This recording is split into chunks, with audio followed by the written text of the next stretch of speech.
យើងខ្វះខាតណាស់ពុំចេញធ្វើការក្រៅផ្ទាំងបានប្រកាសខ្លាំងយកមកឲ្យម៉ែចិញ្ចឹមបីបាច់ទោះមិនច្រើនក៏អាចរស់ដែរកូនចាំមិនដែលភ្លេចទេពុកគ្មានពេលហើយទេក្នុងជីវិតឥឡូវកូនធំកូនចង់សងគុណលោកណាស់ប៉ុន្តែកូនគ្មានឱកាសនឹកពុកពេលខ្លាំងកូនបានត្រឹមយំ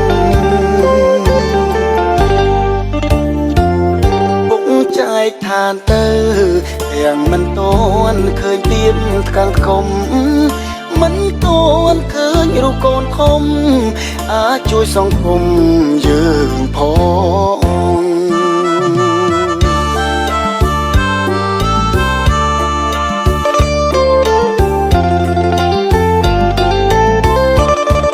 ខ្ញុំនឹងម៉ែបានសុខទេគ្មានពុកក្បែរម៉ែយំរាល់ថ្ងៃ